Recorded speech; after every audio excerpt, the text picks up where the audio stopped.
तो अगर तुम इस 25 को फैंटास्टिक फोर देखने के लिए जा रहे हो तो तुम्हें ये वीडियो जरूर देखनी पड़ेगी, नहीं तो तुम्हें कुछ समझ में नहीं आएगा और सही में तुम बहुत सारी चीजें मिस कर दोगे। तो इस मूवी को देखने से पहले तुम्हें इन बातों का ध्यान रखना है कि 21 जुलाई को एलए के अंदर में इसकी पहली स्क्रीनिंग हुई थी और जितने भी क्रिटिक और जितने भी रिव्यूअर्स थे इनका बहुत ही ज्यादा खतरनाक रिएक्शन आया बाय दिस मूवी, बिकॉज इसके अंदर का सीजीआई, इसके अंदर का म्यूजिक बहुत ही ज्यादा बड़े स्केल पे, बहुत ही ज्यादा अच्छे स्केल पे बताया जा रहा है। और जैसे हमने ट्रेलर और टीजर के अंदर में गैलेक्टस और द थिंग को देखा है तो पता लग जाता है कि वीएफएक्स और सीजीआई कितने तगड़े होने वाले हैं। अब जो एलए के अंदर में जो स्क्रीनिंग हुई थी तो उसके अंदर बहुत सारे रिव्यूअर्स ने ये बोला है कि कहीं कहीं पे मूवी बहुत ही ज्यादा स्लो पेसिंग की और कहीं पे बहुत ज्यादा फास्ट, बट ये मूवी के और थिएटिकल एक्सपीरियंस को कॉम्प्रोमाइज बिल्कुल भी नहीं करता है। As my opinion I think movie को फास्ट पेस होना चाहिए ताकि बहुत सारे लोगों का ऑडियंस रिटेंशन बना रहे और भोसड़ी के आधे से ज्यादा लोग फोन ना निकाले। देन यही मूवी के डायरेक्टर और बहुत सारे क्रिटिक्स ने ये बोला है कि इस मूवी को देखने के लिए तुम्हें कोई भी पुरानी मूवी उठा के नहीं देखनी है, तुम बैठ के आराम से देख सकते हो, it is ready to watch. But if you want to really fuck your brain, please watch this movie before watching Fantastic Four the first step. सबसे पहला जो टीवी शो है वो है लोकी सीजन 1 और 2, देन उसके बाद में आता है डॉक्टर स्ट्रेंज एंड मॉम। और अगर तुम्हें नहीं पता है कि मल्टीवर्स क्या होता है और फिर ये इतने सारे मल्टीवर्स जंप क्यों हो रहे हैं, तो इसके लिए तुम्हें देखनी पड़ेगी स्पाइडरमैन नो वे होम, यानी कि वो लास्ट वाली बिल्कुल, जिसके अंदर में हमें 3 स्पाइडरमैन देखने को मिले थे। And last but not the end secret war, क्योंकि सीक्रेट वॉर के पोस्ट क्रेडिट सीन में हमें इस मूवी का एक ग्लिम्स देखने को मिला था, या वही वो स्पेसशिप वाला पार्ट। अब अगर तुमने ये सारी मूवी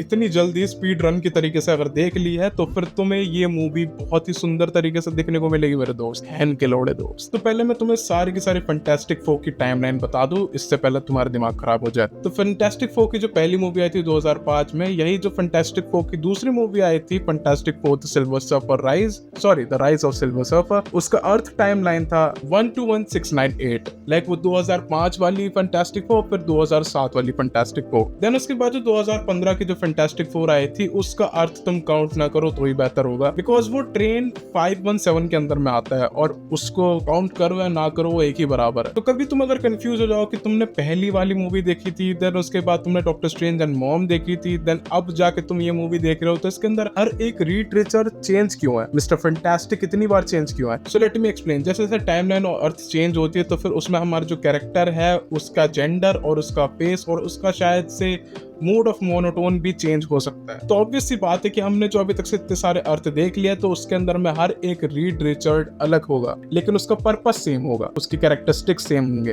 बट शायद उसका बिहेवियर थोड़ा सा यूनिक हो। और रीड रिचर्ड जो है वो ऐसी कोई हल्की फुल्की तोप नहीं है भाई, वो बहुत ही खतरनाक आदमी है, is very intelligent and also उसकी एक खुद की काउंसिल भी है। और जिन्होंने भी फैंटास्टिक फोर के हर एक एडिशन को पढ़ा होगा तो दे नो कि उसके कितने सारे वेरिएंट है हर एक अर्थ में, हर एक यूनिवर्स में, हर एक टाइमलाइन में। और हर एक रीड रिचर ने अपने आप को देखा है, अपने काउंसिल को देखा, अपने काउंसिल के साथ में जुड़ा भी है। तो जो रीड रिचर तुम्हें इल्यूमिनाटी की टीम में मिला था in the movie of doctor strange mom, वो अर्थ था तुम्हारा 838। तो इंटरनेट पे सब लोगों ने इस मूवी कास्ट को बहुत ही ज्यादा अप्रिशिएट किया है, क्योंकि इस मूवी के अंदर में हमारे जो रीड रिचर्स है, सुई स्ट्रॉम है, जॉन स्ट्रॉम है, और फिर उसके बाद में हमारा जो बेन ग्रेम है, the actual tank, the big thing, उन सब की कास्ट बहुत ही ऑन पॉइंट हुई है। साथ ही साथ पे जो गैलेक्टिक्स की जो वॉइस जिस एक्टर ने दी है भाई, तुमने अगर टीजर या फिर ट्रेलर अगर देख के रखा है तो तुम खुद ही अप्रिशिएट कर पाओगे कि हाँ कास्टिंग बहुत तगड़ी हुई है। और इस मूवी के अंदर में बहुत सारे कॉमिक रेफरेंस है जिसके ऊपर हम थोड़ा थोड़ा बात करेंगे और कुछ ऐसे पॉइंट जो शायद मुझे बताने चाहिए। सो द फर्स्ट थिंग कि इस मूवी के अंदर में तुम्हें ओरिजिनल स्टोरी देखने को नहीं मिलेगी, सो इसीलिए फैंटास्टिक फोर की मूवीज देख लेना, क्योंकि इस मूवी के अंदर में तुम्हें वो ऑलरेडी एस्टैब्लिश और एम्पावर्ड दिखेंगे, जिसमें फैंटास्टिक फोर की टीम बिल्ड हो चुकी है और वो लोग दुनिया को बचा भी रहे हैं। और सुपरस्टार सुपर हीरो टीम जो है बहुत अच्छे से अपना काम भी कर रही है, तो लोग अप्रिसिएशन देने के लिए इनके लिए इंटरव्यू भी रखते हैं, जो कि तुमने ट्रेलर के अंदर देख लिया होगा। और मुझे जहां तक लगता है ये इस मूवी के अंदर में बहुत ही ज्यादा होलसम फीलिंग आने वाली है, वो भी फर्स्ट हाफ में। सेकंड हाफ बहुत ज्यादा ऑसम होगा, क्योंकि इस पूरी मूवी के पीछे एक बहुत ही बड़ा नाम छुपा हुआ है जो कि है द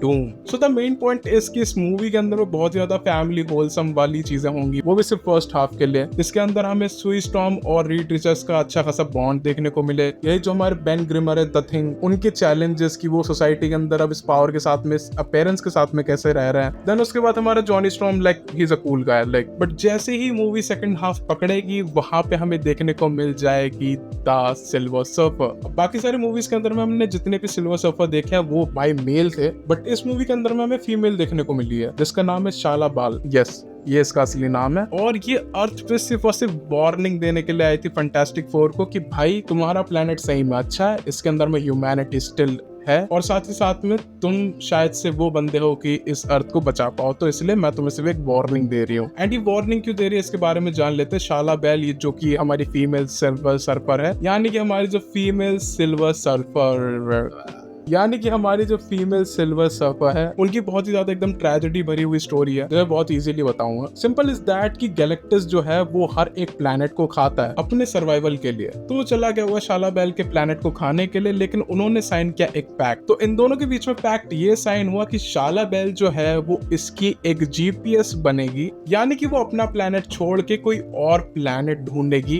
ताकि गैलेक्टस उसको खा पाए। और ये काम करते करते जो शाला बेल है, अब उसको भी बहुत ही ज्यादा रूथलेस फील हो रहा है and it is very horrifying for her. तो इसीलिए उसके दिल में पता नहीं कहां से इतनी दया आ गई, तो इसीलिए उसने जाके सीधा वॉर्न किया फैंटास्टिक फोर को कि गैलेक्टस आने वाला है। But the important thing is कि गैलेक्टस अर्थ पे ही क्यों आ रहा है। तो इस मूवी के अंदर में जो सबसे ज्यादा स्ट्रॉन्ग और इंटेलिजेंट कैरेक्टर है रीड रिचर्ड्स, वो तो कुछ भी नहीं है, लाइक लिटरली वो सही में कुछ भी नहीं है। उसकी जो औलाद है वो जितना छोटा सा जो है अभी, द फ्रैंकलिन रिचर्ड। और जिन बंदों ने कॉमिक्स पढ़ी उन्हें पता है कि ये कैरेक्टर कितना ज्यादा पावरफुल है। और कॉमिक्स के अंदर में बहुत बार दिखाया है कि जो फ्रैंकलिन रिचर्ड है वो आगे जाके एक नया गैलेक्टस बनता है, या फिर फ्रैंकलिन रिचर्ड ही गैलेक्टस को मार देता है। तो जब फ्रैंकलिन रिचर्ड जब पैदा हुआ होगा तो फिर गैलेक्टस को पहले से ही कुछ अजीब सी ऑड सी फ्रिक्वेंसीज आने लग गई होगी अर्थ से, या फिर किसी भी तरीके का सिग्नल। तो इसीलिए गैलेक्टस एक शर्त रख देता है फैंटास्टिक फोर के बीच में। तो इसलिए शाला बेल भी जब वार्निंग देने के लिए आती है तो उन्हें एक और कंडीशन उनके सामने रख देती है कि अगर तुम्हें इस प्लेनेट को बचाना है तो सिंपल तुम अपना बच्चा दे दो।